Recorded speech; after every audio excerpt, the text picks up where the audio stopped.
Hello दोस्तों, स्वागत है आपका हमारे यूट्यूब चैनल स्टार एजुकेशन में। दोस्तों, यदि आप चैनल पर नए हैं तो चैनल को सब्सक्राइब कर बेल आइकन की घंटी को प्रेस करें, जिससे कि हमारे वीडियो की नोटिफिकेशन लगातार आपको मिलती रहे। तो चलिए दोस्तों, आज हम पढ़ेंगे यानी क्वेश्चन कुछ लेकर आए हैं जो हिंदी से संबंधित है। तो दोस्तों, ये वीडियो अपने दोस्तों के साथ ज़रूर शेयर करें। तो चलिए दोस्तों, फटाफट हम देखते हैं, स्टार्ट करते हैं। क्वेश्चन हमारा कौन सा है? तो हमारा इसमें पहला क्वेश्चन है, कार्य के होने का बोध कराने वाले शब्द को क्या कहते हैं? यानी कार्य के होने का बोध कराने वाले शब्द को क्या कहते हैं? तो दोस्तों, उसे कहते हैं क्रिया। यानी कार्य के होने का बोध कराने वाले शब्द को हम क्या कहते हैं? क्रिया कहते हैं। चलिए दोस्तों, दूसरा क्वेश्चन देखेंगे हम। दूसरा क्वेश्चन है हमारा, क्रिया का मूल रूप क्या कहलाता है? यानी क्रिया का मूल रूप क्या कहलाता है? तो दोस्तों, वो कहलाता है आपका धातु कहलाता है। अगला क्वेश्चन है, क्वेश्चन नंबर 3 है, वर्ण के प्रथम, तृतीय व पंचम वर्ण क्या कहलाते हैं? तो दोस्तों, बता दें आपको कि वर्ण के प्रथम, तृतीय और पंचम वर्ण जो होते हैं वो आपके अल्प प्राण कहलाते हैं। क्वेश्चन नंबर हम 4 देखेंगे। क्वेश्चन नंबर 4 है हमारा, मानव शब्द का विशेषण बनेगा? तो दोस्तों, ये बनेगा मानवीय। यानी मानव शब्द का यदि हम विशेषण बनाएंगे तो हमारा बनेगा मानवीय। तो चलिए दोस्तों, क्वेश्चन नंबर 5 देखेंगे हम। अगला क्वेश्चन है हमारा, क्वेश्चन नंबर 5 है, पशु शब्द का विशेषण है। यानी पशु शब्द का भी हमें विशेषण बताना है। तो दोस्तों, बता दें आपको कि 5 का राइट आंसर आपको हो जाएगा पाश्विक। यानी पशु का यदि विशेषण शब्द होगा जो वो होगा पाश्विक। तो चलिए क्वेश्चन नंबर 6 देखेंगे हम। क्वेश्चन नंबर 6 है दोस्तों, नेत्री शब्द का पुल्लिंग रूप होता है? तो दोस्तों, वो होता है आपका नेता। यदि हम नेत्री शब्द का पुल्लिंग रूप देखेंगे तो हमारा नेता होता है। दोस्तों, आपको बता दें जो लिंग होते हैं वो 3 प्रकार के होते हैं, स्त्रीलिंग, पुल्लिंग और नपुंसक। तो दोस्तों, क्वेश्चन नंबर 7 है हमारा। क्वेश्चन नंबर हम 7 देखेंगे। 7 है हमारा, उत्कर्ष का विशेषण क्या होगा? तो दोस्तों, उत्कर्ष का विशेषण जो होता है आपका हो जाएगा उत्कृष्ट। क्वेश्चन नंबर 8 देखेंगे, काम का तत्सम रूप है? तो दोस्तों, काम का जो तत्सम रूप होता है वो हमारा कर्म होता है। आगे देखेंगे हम, क्वेश्चन नंबर 9 है, मानव शब्द से विशेषण बनेगा? तो दोस्तों, ये बनेगा आपका मानवीय बनेगा। मानव शब्द से जो विशेषण बनेगा वो हमारा मानवीय बनेगा। तो चलिए अगला क्वेश्चन देखेंगे। क्वेश्चन नंबर 10 है, आलस्य शब्द का विशेषण क्या है? तो दोस्तों, आलस्य शब्द का जो विशेषण होता है वो आलसी होता है। आगे देखेंगे हम, गुप्त का विलोम शब्द है? तो दोस्तों, बता दें आपको कि गुप्त का विलोम शब्द जो होता है वो होता है प्रकट होना, यानी प्रकट। तो क्वेश्चन नंबर 12 है हमारा, चलिए इसे देखते हैं। हिंदी के अलावा कौन सी भाषा देवनागरी लिपि में लिखी जाती है? तो दोस्तों, वो है आपकी मराठी जो है वो हिंदी के अलावा यानी वो भी जो मराठी है वो भी आपकी देवनागरी लिपि में लिखी जाती है। जैसा कि आपको पता है कि जो हिंदी भाषा है वो हमारी देवनागरी लिपि में लिखी जाती है। आगे हम देखेंगे, क्वेश्चन नंबर 13 देखेंगे।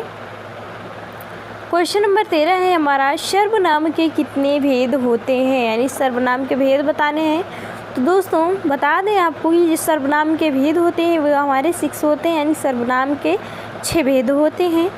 क्वेश्चन नंबर 14 देखेंगे, हिंदी में लिंग का निर्धारण किससे होता है? तो दोस्तों, हिंदी में लिंग का जो निर्धारण होता है वो होता है आपका संज्ञा से होता है। अगला क्वेश्चन देखेंगे। क्वेश्चन नंबर हमारा 15 है, हिंदी में कारक चिन्ह कितने होते हैं? तो दोस्तों, हिंदी में जो कारक होते हैं वो आपके 8 प्रकार के होते हैं। अगला क्वेश्चन देखेंगे। क्वेश्चन नंबर 16 है हमारा, वारिद का पर्यायवाची शब्द है? तो आपको इसमें वारिद का पर्यायवाची शब्द बताना है। तो दोस्तों, वारिद का जो पर्यायवाची शब्द है वो आपका बादल हो जाएगा। आगे देखेंगे हम, क्वेश्चन नंबर 17 है हमारा, जो पहले कभी ना हुआ हो वो आपका क्या कहलाएगा, तो वो कहलाएगा आपका अभूतपूर्व।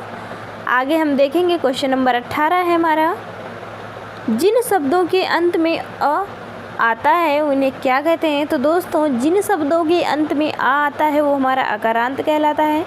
आगे देखेंगे हम क्वेश्चन नंबर 19 है, भाषा की सबसे छोटी इकाई क्या है। तो दोस्तों भाषा की जो सबसे छोटी इकाई है वो हमारा, यानी भाषा की सबसे छोटी इकाई आपका वर्ड हो जाएगा।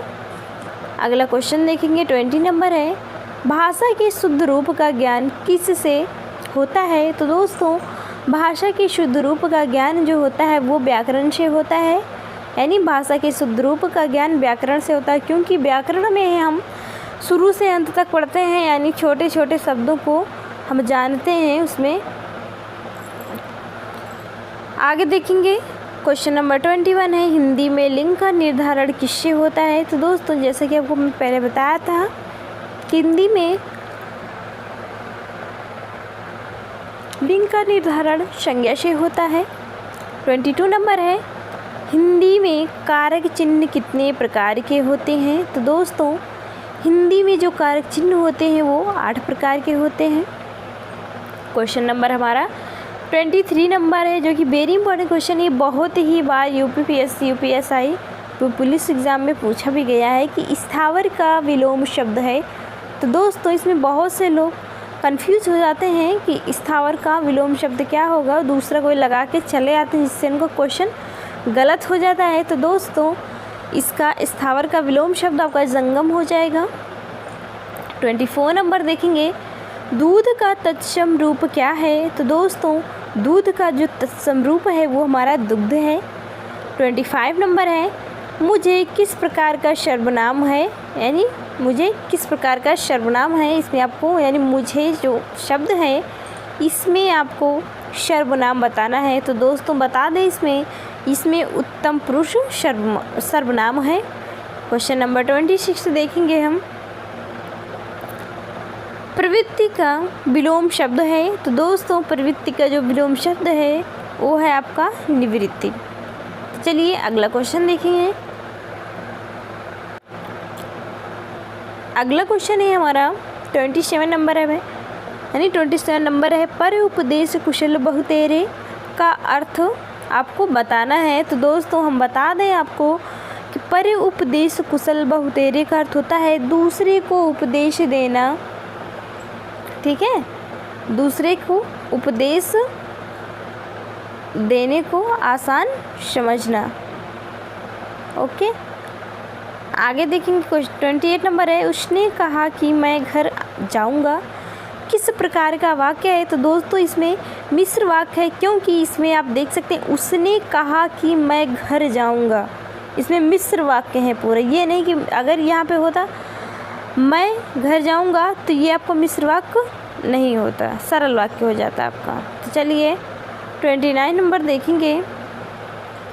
29 नंबर है हमारा, अविकारी शब्द होता है। तो दोस्तों बता दें आपको कि अविकारी शब्द जो होता है वो हमारा अव्यय होता है, अविकारी शब्द। आगे देखेंगे हम 30 नंबर है, हिंदी किस भाषा परिवार की भाषा है। तो दोस्तों आपको बता दें भारोपीय परिवार की भाषा है। 31 नंबर देखेंगे, वर्तमान हिंदी का प्रचलित रूप है। तो दोस्तों वर्तमान हिंदी का प्रचलित रूप जो है वो आपका है खड़ी बोली। 32 नंबर है, स्वर संधि के कितने भेद होते हैं। तो दोस्तों स्वर संधि के 5 भेद होते हैं। हम आपको बता दें कि जो 5 भेद हैं वो कौन कौन से हैं स्वर संधि में। तो पहला है आपका दीर्घ संधि, दूसरा है गुण संधि, उसके बाद है आपका यहाँ पे लिख दे रहे हैं, हम देख सकते हैं यड़ संधि, अयादि संधि, उसके बाद है आपका वृद्धि संधि। यानी दीर्घ संधि, गुण संधि, अयादि संधि, यड़ संधि और वृद्धि संधि। चलिए अगला क्वेश्चन देखेंगे हम। क्वेश्चन नंबर है हमारा 33 है, हिंदी भाषा का जन्म हुआ है तो वो हुआ है अपभ्रंश से। अगला क्वेश्चन देखेंगे 34 नंबर है, देवासुर में कौन सा समास है? तो दोस्तों देवासुर में द्वंद्व समास है, क्योंकि इसमें यदि इसका संधि विच्छेद करेंगे तो देवता धन असुर हो जाएगा हमारा। तो ये है हमारा द्वंद्व समास, यानी दो पदों की प्रधानता है इसमें।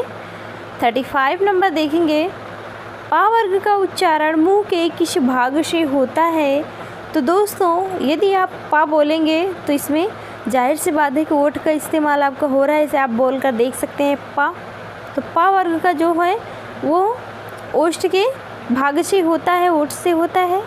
36 नंबर देखेंगे, वर्ण के प्रथम तृतीय पंचम वर्ण को क्या कहते हैं? तो दोस्तों आपको बता दें कि वर्ण के प्रथम तृतीय पंचम वर्ण को जो है वो अल्पप्राण कहते हैं। 37 नंबर है, घ का उच्चारण स्थान क्या है? तो दोस्तों घ का उच्चारण स्थान हमारा है कंठ है। आगे देखेंगे हम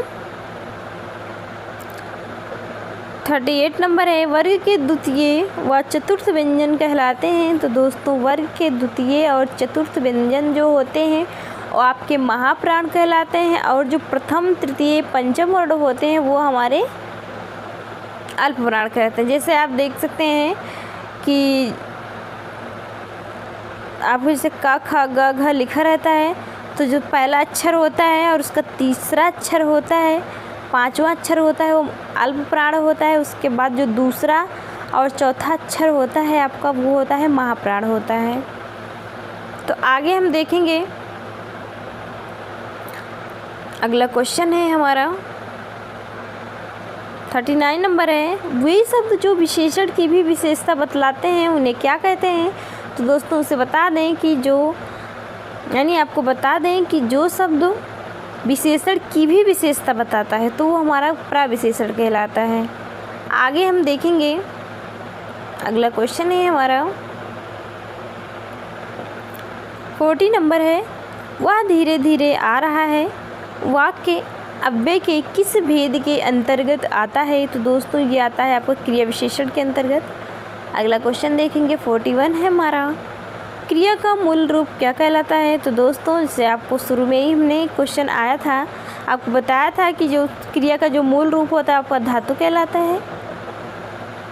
42 नंबर है हमारा, संज्ञा कितनी प्रकार की होती है? तो दोस्तों संज्ञा जो होती है हमारी 5 प्रकार की होती है। उसके बाद हम देखेंगे इसमें फिर वही क्वेश्चन हमारा आया है, यानी वर्ण के प्रथम तृतीय व पंचम वर्ण को क्या कहते हैं? तो ये हमारा अल्पप्राण हो जाएगा। आगे देखेंगे हम 44 नंबर है,